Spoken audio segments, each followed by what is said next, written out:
Hello friends, welcome to our Paisa smart channel. और आज एक और बेहतरीन पैसा मेकर स्टॉक आपके साथ डिस्कस करने वाले हैं। और ये जो स्टॉक है, that is a mid cap pharma company which is entering into a new growth phase because of various reasons जो हम डिस्कस करेंगे इस वीडियो में। इसलिए प्लीज अंत तक देखिए।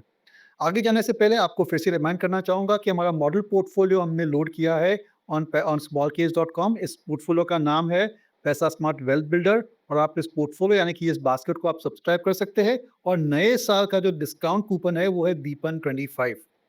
चलिए आगे डिस्कस करते हैं इस कंपनी के बारे में। तो जैसे मैंने कहा, ये एक फार्मास्यूटिकल कंपनी है। और अगर आप देखेंगे तो इंडिया की pharmaceutical company is known all over the world. और उनकी जो एक्सपोर्ट्स है वो काफ़ी अच्छी एक्सपोर्ट मार्केट है फॉर इंडियन फार्मास्यूटिकल प्रोडक्ट्स। और कई सारे बिलियनर्स और बहुत ही बिलियन डॉलर सेल्स कंपनीज हुई है इंडिया में से इन दी फार्मास्यूटिकल सेक्टर लाइक सन फार्मा, ल्यूपिन, डॉक्टर रेड्डीज। और बहुत सारे अच्छे बड़े बड़े pharmaceutical companies have grown out of India. तो ये जो सेक्टर है बहुत ही अच्छा सेक्टर है फ्रॉम इन्वेस्टर्स पर्सपेक्टिव। और काफ़ी सारा वेल्थ भी क्रिएट किया है फार्मा इंडस्ट्री में।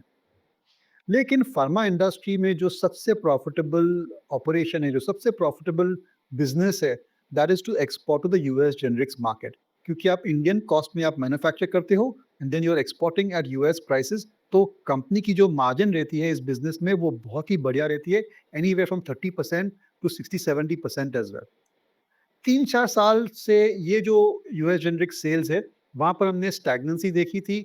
और बहुत ज़्यादा कंपैरेटिव इंटेंसिटी की वजह से वहाँ पर जो प्राइसेस थे वो काफ़ी हद तक कम हुए थे। जिसकी वजह से अगर आप देखेंगे तो पिछले 3-4 साल में फार्मा इंडस्ट्री के प्रॉस्पेक्ट्स या फार्मास की परफॉर्मेंस इतनी अच्छी नहीं थी। लेकिन 1-2 साल से काफ़ी अच्छा पिकअप हमने देखा है, क्योंकि यूएस जेनरिक्स मार्केट में कंपैरेटिव इंटेंसिटी थोड़ी कम हुई है और बहुत सारे नए molecules have gone of patent. तो अगर मॉलिक्यूल ऑफ पेटेंट हो जाता है तो इंडिया से उसको मैन्युफैक्चर करके आप एक्सपोर्ट कर सकते हो। और यहाँ पर सबसे बढ़िया मार्जिन रहती है। आज का पैसा मेकर स्टॉक डिक्लेयर करने से पहले एक बहुत बहुत धन्यवाद आपको for subscribing and for viewing our Paisa smart channel. लेकिन आप में से ऐसे कई लोग हैं जो हमारे वीडियोस तो देखते हैं लेकिन उन्होंने अपने चैनल को सब्सक्राइब नहीं किया है। तो आपको रिक्वेस्ट है कि आप प्लीज हमारे चैनल को सब्सक्राइब कीजिए ताकि आपको अलर्ट्स मिल सकते हैं whenever we are releasing a new video. हमारी टारगेट है to take the subscribers to nearly 1 lakh. और इसके लिए आपका हमें सपोर्ट चाहिए और इंकरेजमेंट चाहिए, which I am sure you will give to us. तो चलिए आगे डिस्कस करते हैं इस हफ्ते का पैसा मेकर स्टॉक। तो ये जो कंपनी है उसका नाम है स्ट्राइड्स फार्मा साइंस। और ये जो कंपनी है it is focusing primarily on the US market to grow its sales and profitability. ये जो कंपनी है इसके अभी खास प्रमोटर यानी कि मेन प्रमोटर है श्री अरुण कुमार जी। और आगे जाने से पहले एक स्टोरी मैं कहना चाहूँगा अबाउट मिस्टर अरुण कुमार, जो कि मेरे हिसाब से काफ़ी डायनामिक एंटरप्रेन्योर रहे हैं इन दी फार्मा इंडस्ट्री। तो 2013 में इनके पास एक कंपनी थी Strides Arco lab, not the same company, different entity. और इस कंपनी में उनके पास एक यूएस इंजेक्टेबल डिवीजन था। ये जो यूएस इंजेक्टेबल डिवीजन है वो उन्होंने 1.65 बिलियन डॉलर में बेचा था टू माइलन ऑफ यूएस। और उस टाइम पूरी कंपनी की सेल्स केवल 500 मिलियन डॉलर ही थी। यानी कि इतनी चतुराई से उन्होंने ऐसा डिवीजन क्रिएट किया और फिर उस डिवीजन को उन्होंने बेच दिया and created a lot of value for share holders in the earlier company called Strides Arco lab. उसके बाद उन्होंने 2019 में एक ऑस्ट्रेलियन डिवीजन थी that he managed to sell for 400 million dollars to Arrow group of Australia, 400 Australian dollars. और कई सारे उन्होंने मर्जर्स, एक्विजिशन, स्प्लिट्स किए हैं within the pharma industry.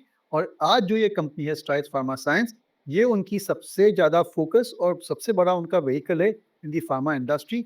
और ये उनकी would say is developing this company to its full potential. तो यहाँ पर फार्मा इंडस्ट्री में प्रमोटर क्यों इम्पोर्टेंट है?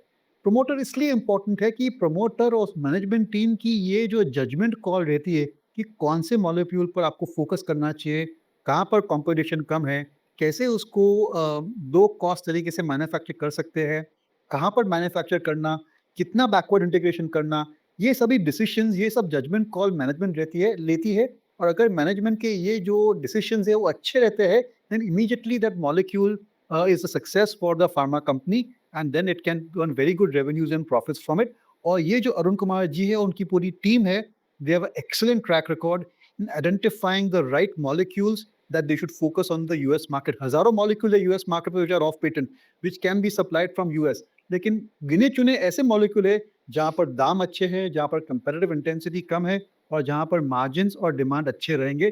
तो ये जो मॉलिक्यूल आइडेंटिफाई करना है, that is not a science, it is a art which has been mastered by this particular group. तो स्ट्राइड्स फार्मा साइंस की आगे चल के स्ट्रैटेजी क्या रहने वाली है? उनके पास कई सारे डोरमेंट प्रोडक्ट्स हैं, यानी कि जो प्रोडक्ट की उन्होंने परमिशन ऑलरेडी मिल चुकी है इन द यूएस मार्केट, लेकिन because of non supply for the past few years they are dormant. तो ये जो डोरमेंट प्रोडक्ट्स है, करीबन 60 प्रोडक्ट्स है, 60 मॉलिक्यूल्स है, they are trying to activate those molecules and starting to get more revenues from that. Apart from that, they are doing a very special type of product for controlled release of nasal spray. ये एक futuristic product है जो US में manufacture करने वाली है और जहाँ पर कंपैरेटिव इंटेंसिटी कम है। तो ये जो प्रोडक्ट अगर सक्सेस होता है तो it will be a good growth driver for the company. इसी वजह से हमने ये कंपनी चुनी है एज अ पैसा मेकर स्टॉक, क्योंकि पिछले 2-3 क्वार्टर्स में इस कंपनी की परफॉर्मेंस बहुत ही बेहतरीन आई है।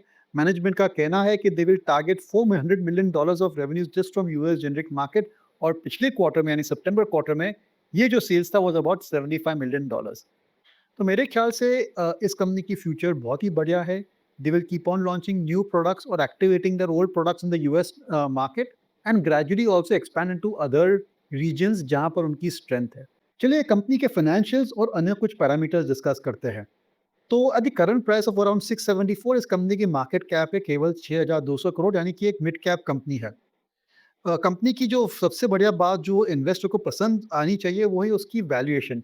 Eight 31.2 times it is amongst the I would say cheaper pharmaceutical stocks. और जो उनकी जो सितंबर क्वार्टर के आंकड़े थे वो बहुत ही बढ़िया थे, which is about 20% growth in sales, और जो लॉस सिचुएशन था that turn into a profit of almost 94 crore. और कंपनी की जो स्टॉक प्राइस है पिछले एक साल में डबल हुई है, लेकिन फिर भी मेरे ख्याल से इस कंपनी में और भी ग्रोथ के अच्छे रिटर्न देने के शायद प्रोस्पेक्ट्स है। कंपनी की जो रेवेन्यूज़ है करीबन 50% रेवेन्यूज़ यूएस से आती है, और अन्य जो रेगुलेटेड मार्केट्स यानी कि यूरोप, ऑस्ट्रेलिया वगैरह इज़ 34%, और इमर्जिंग मार्केट्स यानी कि Africa, Asia is giving contributing about 16% of the profits. Company के पास 8 मैन्युफैक्चरिंग प्लांट्स है और विद इन इंडिया, और 8 मैन्युफैक्चरिंग प्लांट्स है, 4 of which are in India and 4 of which are abroad. तो ये थी कंपनी की खास बात। अब चलते हैं कंपनी के रिस्क फैक्टर्स के बारे में। तो जैसे कि आप जानते हैं कि फार्मास्यूटिकल इंडस्ट्री में सबसे बड़ा रिस्क फैक्टर रहता है यूएस एफडीए की इंस्पेक्शन। यानी कि यूएस जो एफडीए है they come and inspect the manufacturing plant, और वहाँ पर अगर कुछ खामियां आती है then they can stop the supply as well. और अगर सप्लाई बंद हो जाती है तो ऑटोमेटिकली सेल्स रेवेन्यू और प्रॉफिट्स पर नेगेटिव इफेक्ट आ सकता है, इसलिए ये सबसे बड़ा रिस्क फैक्टर रहता है with in the pharma industry. इसके अलावा जो यूएस जेनरिक मार्केट है वहाँ पर कभी-कभी बहुत ज़्यादा कंपैरेटिव इंटेंसिटी आ जाती है बिकॉज़ ऑफ न्यू प्लेयर्स, जिसकी वजह से प्राइसेस पर असर हो सकता है, prices can go down as well. तो शायद वहाँ पर भी अगर कंपैरेटिव इंटेंसिटी यानी कि बहुत सारे नए प्लेयर्स आने की वजह से अगर फार्मास्यूटिकल प्रोडक्ट्स के प्राइसेस पे डाउनवर्ड ट्रेंड आ जाती है, then it can affect the revenues and the profitability. और लास्टली अगर नए मॉलिक्यूल्स की परमिशन नहीं मिलती है from US FDA to export, then that can certainly curtail the growth rates. लेकिन ये जो कंपनी है, I think it has managed these risk factors very well in the past, और आगे चलते भी शायद they will be able to deal with all these nuances and all these challenges within the industry. इसीलिए हमने इस company को चुना है एज़ अवर पैसा मेकर स्टॉक। तो प्लीज़ आप इस कंपनी को अपने रडार पे रखिए, स्टडी कीजिए, ये एक रिकमेंडेशन नहीं है, एक इंटरेस्टिंग कंपनी है which is being managed by a very dynamic entrepreneur who has a very good track record of creating value. और जिस हिसाब से इंडस्ट्री की ग्रोथ रेट्स चल रही है और जिस हिसाब से कंपनी के प्लान्स है overall, I think it should do very well in the next few quarters. This podcast is produced by Elixir Equities Private Limited, a SEBI-registered research analyst. Registration number INA 0000047887. The information provided in this podcast is for educational and informational purposes only and should not be considered as investment advice. Investment in securities market are subject to market risk. We strongly advise all investors to read all related documents carefully before investing.